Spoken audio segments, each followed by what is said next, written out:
On a bright, peaceful afternoon, when the sunlight fell in soft golden streaks across the parking lot of a classic red-trimmed diner, something heartbreaking unfolded, something so cruel and unexpected that it could shatter even the strongest heart.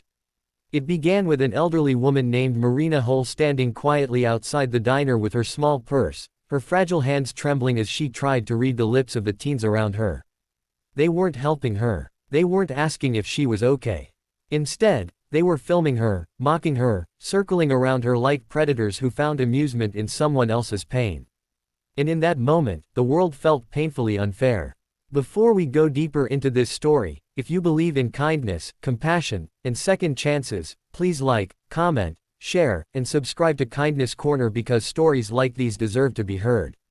Marina had come to the diner alone that day as she usually did.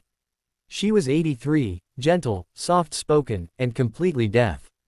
After an illness took her hearing years ago, she lived alone in a small apartment filled with old photographs and quiet memories. Every afternoon, she visited the same diner, not because she loved the food, but because she loved watching life move around her, the laughter, the families, the little moments she could still feel even if she couldn't hear them. It made her feel less alone. But on this particular day, the laughter wasn't warm. It wasn't kind. The teens who approached her, led by a boy named Troy Maddox, the kind who bragged loudly but carried little inside, were looking for entertainment. They started recording her on their phones, exaggerating their lip movements so she would misunderstand, clapping behind her head to see if she would react, snatching her napkin, pretending she dropped things she never had. Marina could read their faces enough to see the mockery, but she couldn't understand the words. They might as well have been knives carved from silence. She tried to ask for space. She tried to tell them she couldn't hear. But as she moved away, Troy pushed forward, pretending to interview her with a microphone he carried for his online pranks. His friends doubled over laughing as the camera continued filming her frightened face. Then Troy nudged her shoulder, not hard, but hard enough to throw off her already weakened balance. She fell to the ground, her palms scraping harshly against the asphalt. The burger she had bought for herself rolled away untouched. She reached for it with trembling fingers, trying to hold onto something familiar, something stable, while her eyes filled not with tears, but with a deep, aching grief that lived in the silence around her. The teens laughed harder, cars passed, people watched. No one stepped in. Marina tried to push herself up, but her hands were shaking too much. She looked lost, like a small leaf being blown by a cruel wind, powerless against it. That was when the rumble began. It started faint, distant, like thunder rolling beneath the ground. The teens kept laughing, ignoring it. But the rumble grew louder, deeper, vibrating through the pavement until even the bullies paused. Heads turned. The rumble multiplied. One motorcycle, then another, then several more until the sound became impossible to ignore. A group of 9 bikers dressed in black leather and steel badges pulled into the diner parking lot in a slow deliberate formation. These weren't loud wild bikers. They moved with purpose like a shield made of engines and grit. Their vests read, Guardians of Solace, a group known locally for helping elderly residents, veterans, and vulnerable people who lived alone. At their front was a towering man with a white beard braided at the end named Rogan Vale. Someone people whispered about. In town, gentle until pushed. Come until something challenged his sense of justice. The moment Rogan saw Marina on the ground, something behind his eyes changed. He didn't need sound to understand what had happened. Pain looked the same in every language. Disrespect looked even uglier. He turned off his bike and stepped forward with a controlled fury that made the air feel heavier. His boots punched softly against the asphalt as he walked, his shadow falling over Troy and the others like a warning carved from sunlight.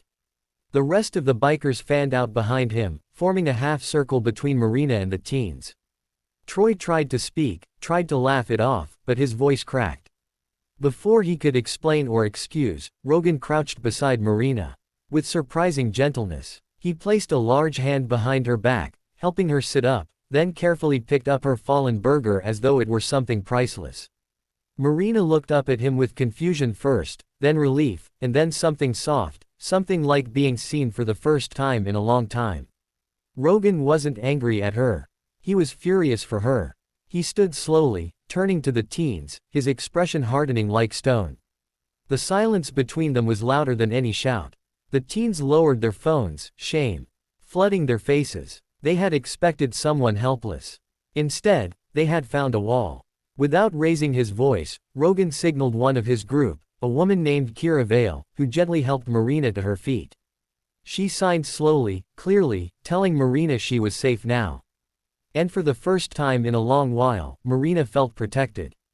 The bikers didn't yell. They didn't threaten. They simply stood there, 9 figures of quiet defiance and dignity. Sometimes the strongest justice is the one delivered without a single spoken word. The teens backed away, each step smaller than the last. Their shame burned hotter than anything Rogan could have said. They left in silence, their earlier cruelty dissolving under the weight of real strength. Rogan then walked Marina to a diner booth. The staff, who had watched nervously, came forward with warm drinks and a fresh meal. Kira stayed by Marina's side, signing patient words of comfort. Rogan stood at the entrance, guarding the space like a sentinel until Marina finally smiled again, soft, grateful, and a little stronger than before. Near the end of her meal, Marina reached for Rogan's hand. She couldn't hear his voice, but she could read lips well enough to catch the quiet promise he made, that she was never alone, that kindness still lived in the world louder than any cruelty. If this story has touched your heart today, please consider liking, sharing, and subscribing. Stories like this remind us that even in daylight, even in busy places, humanity can choose to shine. Before we end, please take a moment to comment below something kind you would want someone elderly or vulnerable to hear today. It might mean more than you think. And so on that bright afternoon where cruelty tried to win, 9 bikers with brave hearts turned the tide, proving once again that kindness when it arrives can change everything.